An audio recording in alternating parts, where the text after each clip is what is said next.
Welcome to Willow Healing Matters, the podcast. We are so excited to have you joining us on this journey where we explore different ways to empower your soul, whether it's healing in your kitchen or all the way up in the corporate world. Come with us as we look into different ways to heal your mind, body, and soul.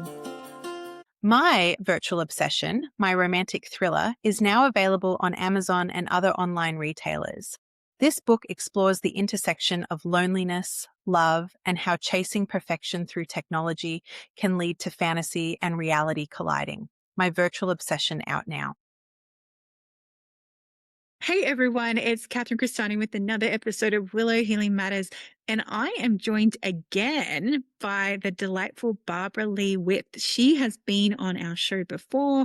Her episode came out in October last year, and I'll make sure to include a link to the show notes. But for those of you who are new to my world and just listening to my interview with Barbara for the first time, she's an international peace activist, an award-winning author and publisher, a psychic channel, composer and performer, and the co-founder of Conflict Revolution, World Peace, a one person at a time, starting with yourself, a revolutionary way to resolve conflicts of the psyche as a pathway to world peace based on her work channeling the angels and Albert Einstein. So big welcome back, Barbara. Thank you so much, Catherine. I'm just so delighted to be chatting with you again. Now, since we last spoke, you have had a lot happen in your life, but I feel the biggest thing that we were just quickly touching upon was you going to this World Science Fair in, was it Germany? It was Barcelona. Barcelona. Yes. So for those of you who aren't familiar, because Barbara channels Albert Einstein, she wrote this incredible book that was so well revered,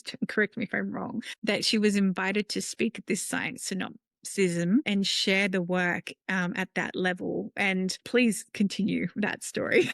Well, and just to give it context, the Science of Consciousness Conference, this was the 31st year, and it comes out of the University of Arizona Tucson Astrophysicist Department. So they started it 30-some years ago, and it was just scientists. And as they've pursued what is consciousness, quite naturally, the psychics and the psychologists and the roomie mass, everyone started to come to add. So on the 30th anniversary, I didn't actually speak. I just had a poster session where I had a big poster and stood there while people came or didn't come. So in Barcelona, it was actually the day I was speaking was one day shy of the actual 70th anniversary of Einstein's, not the one I channel. Well, I mean, they're the same, but the living Einstein's last manifesto, his last words were read on July 9th, 1955, probably a few months after he died, because he died in April. And so it was one day short of the 70th anniversary of Bertrand Russell delivering Einstein's message in London. And so here I was. And honestly, Catherine, I was so nervous and anxious, which is not like me. I get nervous, but I don't get like my hair falling out. And it was really curious to me. But what now in retrospect, as I've digested what's happened, it's just was huge. It was huge to stand there and deliver this unified field theory and the maps of human consciousness, and consciousness is the fifth fundamental force of the universe, to a lot of scientists. And when this sort of sums it up for me, I was expressing to them that 20 years ago when I was channeling this and Einstein was telling me these revolutionary ideas that I had no idea. I'm not a scientist. I'm a musician. All I wanted to be was a rock star. So I don't know if it's even feasible for the source to be in the center of the earth and to have it operate like a black hole. That's what he told me in 2005 as I was writing this book for him. And so all of these years later, I'm standing at this conference saying, I said, I don't even know if this is possible. And 3 people stood up and fist bumped. Yes, it's a black hole. Yes. And it was like after the entire experience, and I finally settled sort of back down to earth, I felt like my job was kind of done. And I don't mean I'm through completely, but I left the conference feeling like that is the culmination of all of the work that Einstein wanted me to do to bring forth this theory so he could get it into consciousness. And it's been a real change of life. Yeah, because it's like, okay, we've achieved that project. What's next, right? What's the next evolution for Barbara? Yes. And as I've kind of it's taken a long time to adapt. I mean, I've done this work since 1987. I've been channeling. So it's part of who I am. And the project and the mission of Einstein and the angels and all of that has just been woven into the fabric of my life. And so I had to take this time to adjust. Who am I anymore than anyway, as we say in the psychic sorority? Who am I any more than anyway? And what happened was that space was filled quite with synchronicity. And that's another story of how I spent my winter, where it led me into the winter. And I live on an island in Lake Superior in northern Wisconsin. And for the past several winters, I've gone south to Georgia to spend time with my friend. And I was all ready to go. I had the house rented, and my friend could not accommodate me. She couldn't have me for circumstances that had come and stay with her for the winter. And so I was without a home or anywhere to go. Luckily, some very dear friends of mine invited me to come and live with them in Madison, Wisconsin. Wonderful people, very community. They have a big compound. It was really wonderful. And I had to get a job of some kind to do something. And I thought, working in a bookstore or teaching piano. And they are both union cab drivers. And this is not Uber. Yeah, This I know. is a worker-owned cooperative of taxi drivers who've been driving since 1979. And I really lit up with the ideas because I love to drive anyway. And I love meeting people. But I had absolutely no idea the spiritual nature of what that work is about. It almost became, to me, the difference between me sort of teaching and training and speaking and doing readings, which is a wonderful thing. But it's almost having to take all that and put it to use in the moment when you can't teach everybody who gets in your cab conflict resolution, but I can intentionally exude sort of, in a Christ consciousness. If I'm going to be here, I'm going to be, because a lot of the people that we drive are people with disabilities. There's homeless people getting out of the emergency room, people getting out of the hospital. So there's a real service-oriented piece of it. And I just finished the, 4 months of driving and interacting with the most amazing people, just ordinary people, and doing my whole, okay, I'm going to fill myself up with this love, and they're going to get in the cab, and maybe they don't want to talk, but they're going to feel it, and I'll be praying for them. And then there's other people who are so alone that when you just talk about fishing or what did you do, how did you get here? And it means so much to them. And these are people I never would have a chance to spend whatever it is, 15 minutes to sometimes you're driving them 2 hours away and interact. And so it's filled up this interesting space of spirituality in my life that I hadn't really anticipated. So I love the mirror in this because my husband currently is a cab driver. really, And we have these discussions, yes.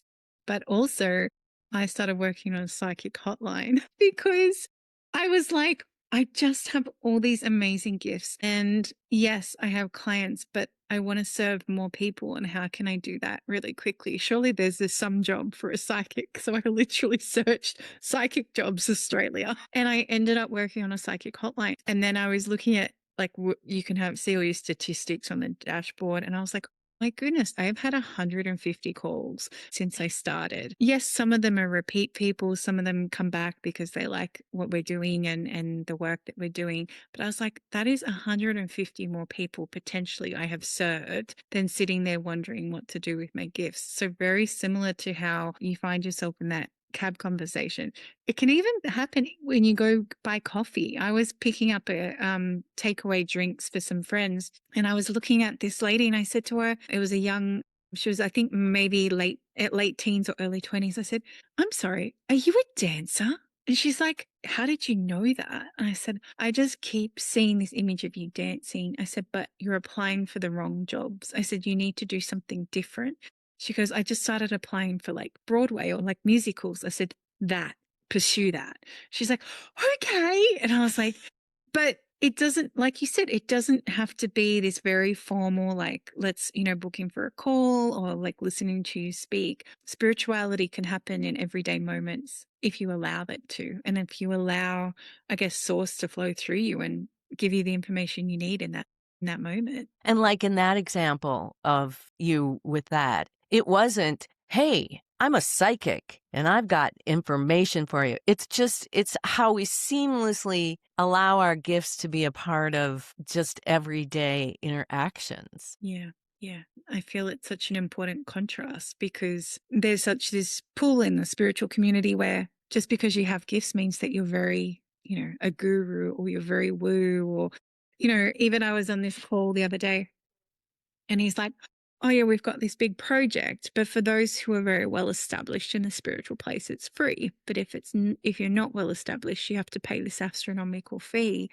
And I was like, shouldn't it be the other way around? Because the ones who are very established obviously have the income and they've figured out how to magnetize these opportunities and everything.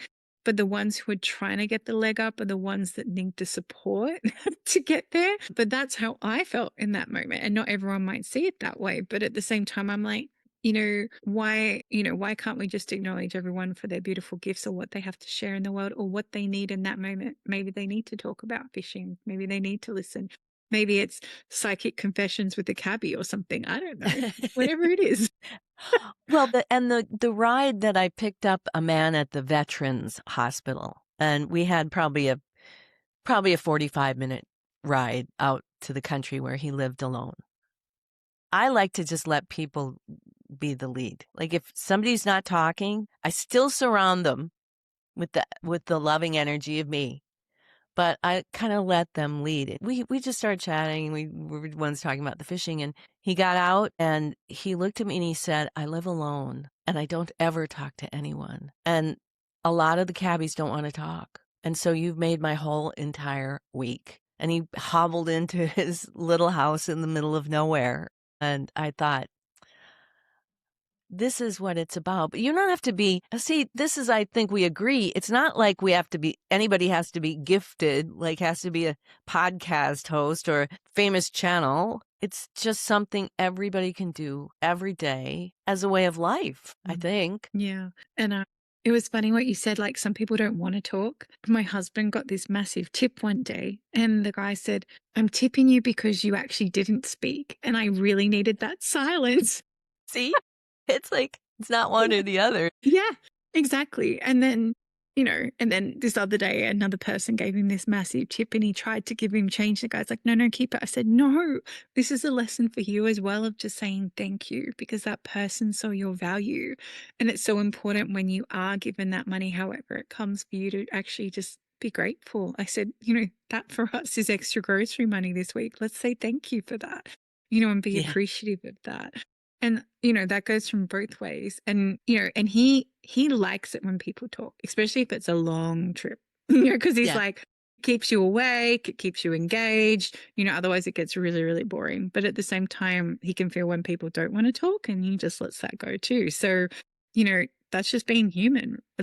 I feel it's being good human, right? It's being present with the person and understanding their needs in the moment. And in this day and age of so much technology, and I mean, I'm glad we have Zoom. I never would have met you without Zoom, but to have that kind of, I treasure it, that kind of human interaction, that spontaneous. And now I find myself, I've just come home. I've just traveled from the south to the north to come home again for the season. And I found myself all along the way just almost looking for strangers. You go into a coffee shop or you stop at the gas station just to be kind to, just to purposefully want to look at them and go, how are you today? Because so few people do that. It's free. Doesn't cost me anything. I used to connect with random people on Instagram and actually genuinely take an interest in what they were doing and be curious about it. And it was amazing the different reactions I got. Like some of them would be like, I don't want to buy anything off you. I'm like, I'm not selling anything. Yeah. I'm just genuinely like love the work that you're doing. Okay. Or I'm genuinely curious. Or, you know, I had this one lady go off at me and she's like, why are you asking me these questions? And I said, well, actually, I have a podcast and I was considering if you'd be a suitable guest, but you already answered my question. So I guess not. Thank you. And yeah, thank you. Or I'd have some like just genuinely appreciate being seen. Because sometimes, you know, when you post something and you don't, you know, you post and you post and you post and you post and you think it's not getting to anybody, sometimes it's nice to know that the message landed. And then the same, like being curious about strangers. Like, what does it cost to smile? I like smiling at strangers because sometimes you never know, that smile might change the trajectory of their day. You never know how that will go. You Yeah. don't know, and I find more times than not it does. That's Yeah. my informal experience over the past 4 months. It's like when I sincerely can look somebody in the eye with that smile and know that it makes a difference for people. 100%. 100%. I guess it's another act of service, right?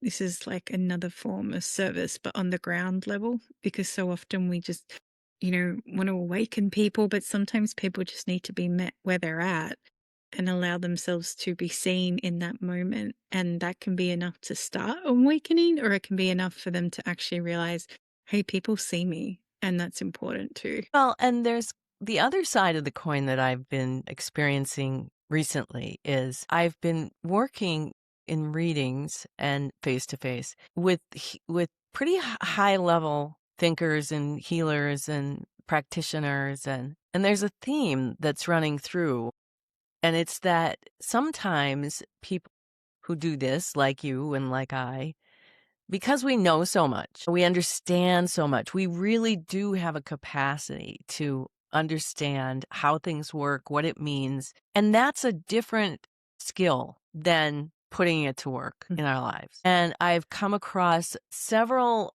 situations like this of pretty evolved people kind of suffering because they one of the responses is, I do this, I meditate, I do my yoga, I do my prayers, I try to do all this stuff, and it's like that's all well and good, but when it comes to this time when we're really dealing with deep emotion, self-doubt, all of that, this is where the rubber meets the road for us too, is how we put it to use on ourselves and not just walk around talking about it and talking, showing how much we intellectually understand it. And that's a big difference. I've seen people really start to go, okay, and be able to make some headway into that personal transformation. So if anybody out there is going through that, it's something to consider. The next thing they're trying to shake off, the next veil they're trying to shake through. Yeah, it's interesting. What was I going to say with that? No, it's gone. It's back. It's gone. It's back. Because I can see timelines and see people's highest timelines. I can see my own highest timeline, but then I get really impatient because, because time isn't linear, really, but I can see it happening right now, but it might be a year from now. So then I get really frustrated and I'm like, why isn't this happening? And the universe is like, soon it will happen. I'm like, what soon? Exactly. What soon? Your soon or my soon? It was like the previous guest I had just before you. We were talking about this. She goes, my guides never give me timelines. They always say soon. I'm like, so do mine. They have a phrase, time is not our forte. Really? Like, we can tell you some time, but it's probably not going to be right. And then they'll tell us something, but I have to, working on the psychic hotline, I have to give the preface because people want timelines. They want to be able to control it and they want to know this is when the outcome's going to happen and this is when it's going to be and da, da, da, da, da, da, da. But what I ended up starting to do was saying, okay, I can't give you an exact timeline because if I do that, then if it happens faster, you've missed it. If it happens slower, you've missed it. And if you're aiming and making your whole thing like, oh, okay, they're going to show up in a month. My dream person's going to show up in a month. You might just miss them because you're too focused on this date and you miss the outcome. And so what I started asking for instead was, can you give me a percentage of around the date? So they'll say, okay, there's a 90% chance that it will be within a month. So then they're not absoluting it and they don't get fixated on it, because this is what, we try and explain, that we all have free will. We all have this ability to shift our reality, to shift timelines. At any point you make a choice, you're making a shift, right? So then if you're asking with a relationship on the other side of that, well, or a career or something like that, there are other people involved. There's like, it might be 100 working pieces just so you can get that position, or just so that you can meet Mr. Right in that exact moment, or whatever it might be. So when you ask for a timeline, it's very constrictive, and you're almost putting a timeline on yourself and conditioning the universe. Like, okay, well, if it's not in this month, then it's just not going to happen. Right. Yeah. Which affects the manifestation. Exactly. People Exactly. don't. I have a story about it. It was I remember the date of the channel. It was August 16th, 1994. It was me and Kim and Teresa, the psychic sorority. We had been working together on this incredible stuff, and we did a reading. And they said, and we quoted it for years, and it was odd because time is not our forte. They said something big is about to happen. If we had to pick a date, we'd say September 19th. So this was August 16th. And so, it was like 9 months of work together. We'd been only working together for 9 months. And okay, that must mean we're going to be on Oprah next month. And every year, September 19th would come around and we call each other up, go, if we had to pick a date. And nothing happened until 2001. And it was 9/11.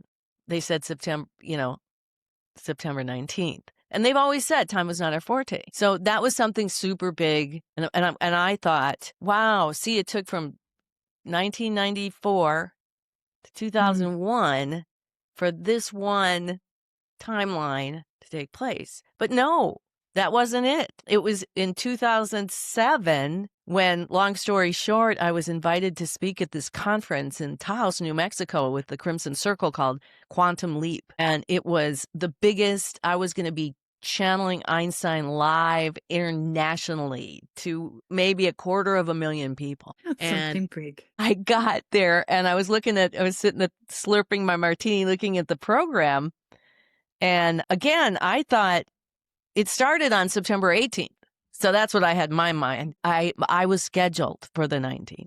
So when you can give it up, or you can keep it alive until it could be decades. Could be decades. And I feel this is the thing, and I've learned too, like when we start to condition how our life should show up or how spirit should show up for us, we won't get that. No, we shut it down. No, we shut it down. Or when we get time frames when they don't happen, then we get disappointed and we lose hope, or or it might be a little bit different, or whatever it might be. At one point, I was just walking around my local town, and I walked past this person. They're like 6 months to live. I'm like, what was that? And then I walked past another person, 2 years. And then I started getting them for my family. And I'm like, what is happening here? And I got one for my grandmother, and it was, she's not going to make it. Like, she's going to die soon. They originally said it was before the end of the year. So we got past the end of the year, and I thought, okay, something shifted. And my husband's like, oh, see, it didn't happen.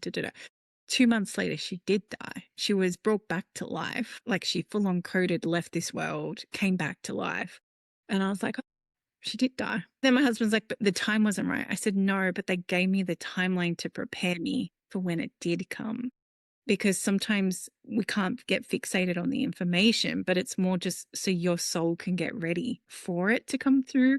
But then it stopped after that. I didn't keep getting timelines for people. So sometimes we hear it early to prepare us, but like you said, decades ahead, like you just kind of forget about it by then. It's not going to happen. And then when it comes about, and I think like with your grandmother, I think that would have been too much of an onus if you had said, and then she died on like 31st, or you know what I mean? It's like, it would be just too much for you to have to bear. Like you said, it prepared you for. Yeah. The craziest one that happened was I had this very prophetic dream, and my nonna was very unwell at the time as well, and he came forward. So nonna was Italian for grandfather, and he came forward in this dream, and He was, for some reason, we were at my great grandmother's house, which was on the other side of the family. I don't know. That's just where we were. And then he said, I want to go to the park. I want to go sit on the bench. And I was like, oh, okay, well, I'll start walking you up. And my dad's like, okay, I'll look up the house. And I said, well, my car's closer. I'll take him to my car and then we'll drive.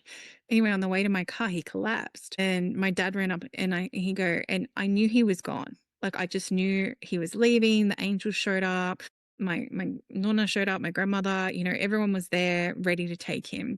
And I went into this automatic process in my dream of releasing his soul. This shamanic ritual just automatically went into it, knew how to do it. I never heard about it before, never knew it, just knew what to do. And my dad's like, I'll call an ambulance. I said, you can. I said, but you need to say goodbye. Like he's going, And so I released it. And then the ambulance arrived in like time of death, whatever time it was. And I woke up and that was the time on my clock. And then my guides went, if it happens, you're going to get a phone call before 8:00, but they didn't specify the morning or the evening. I was like, okay.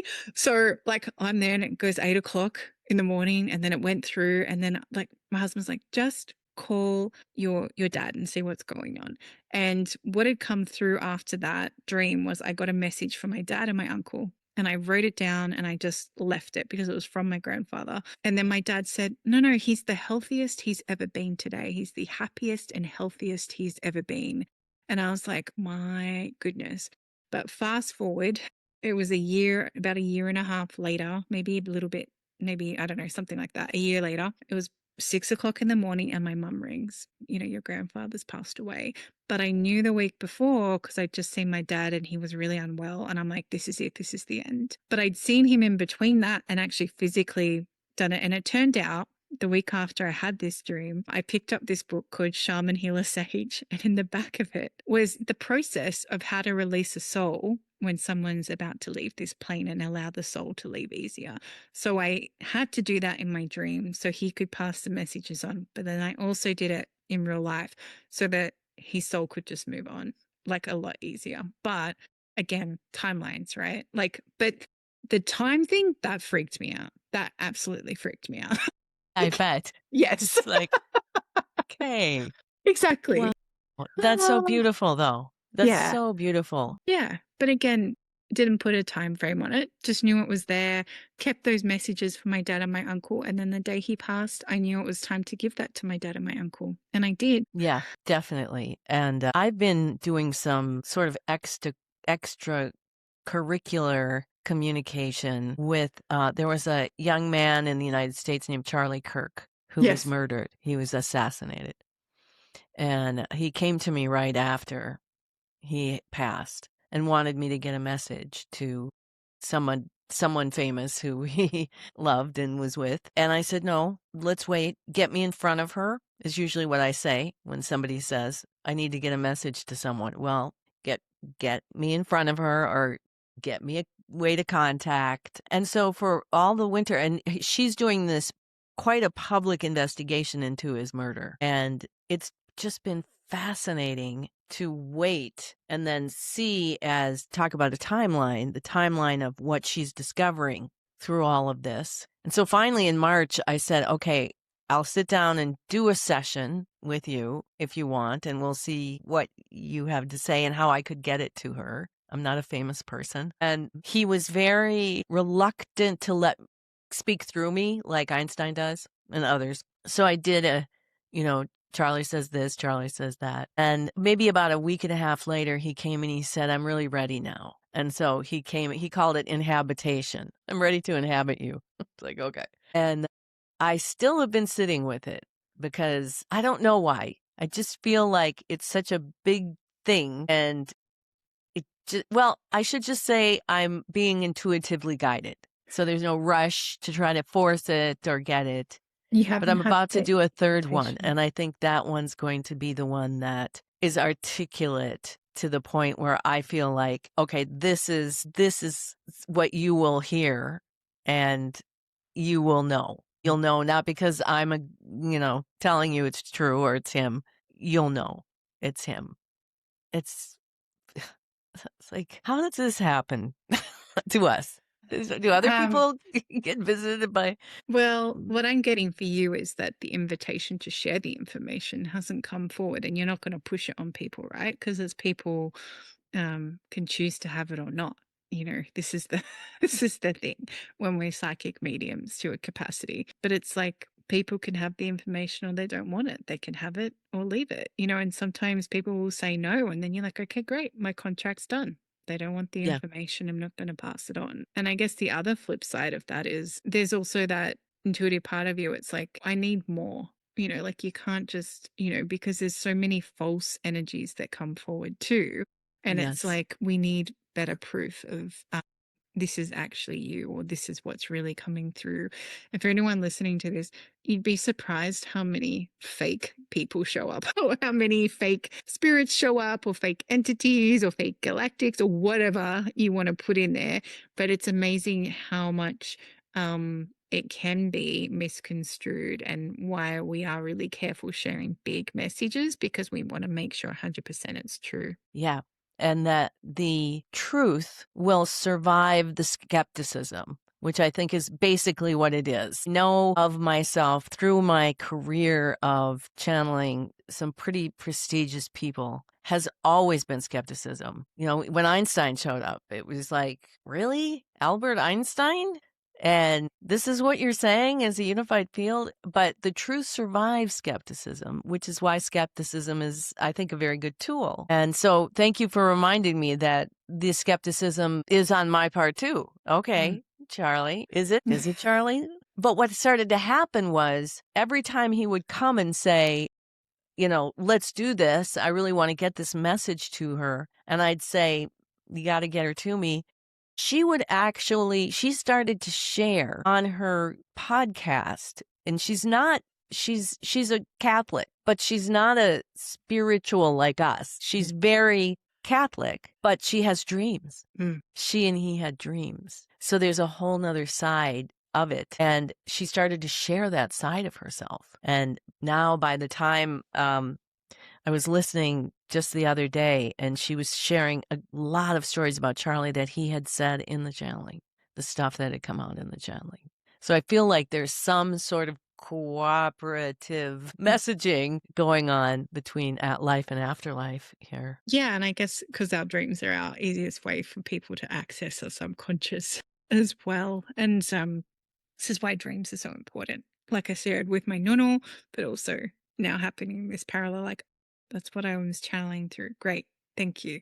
That's what I needed to hear. And it was like a watch this space thing, right? That's what I'm just getting. Watch this space. Space.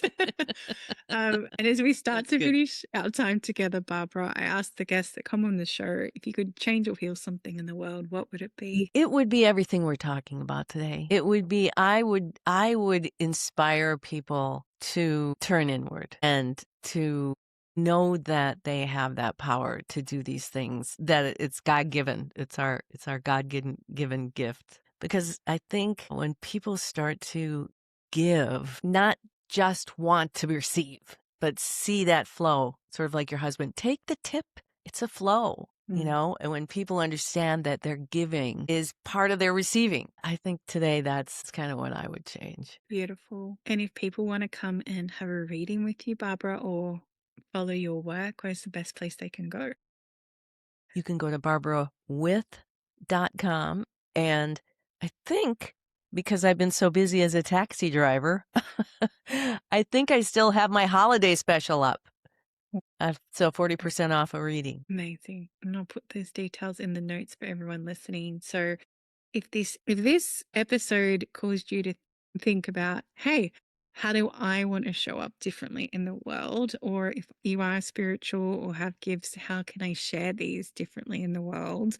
I would love to hear. Feel free to comment, like, subscribe, or share if there's someone else you feel will like this episode. And Barbara, thank you again for being on the show and coming back again to be on the show. Truly appreciate you as a human.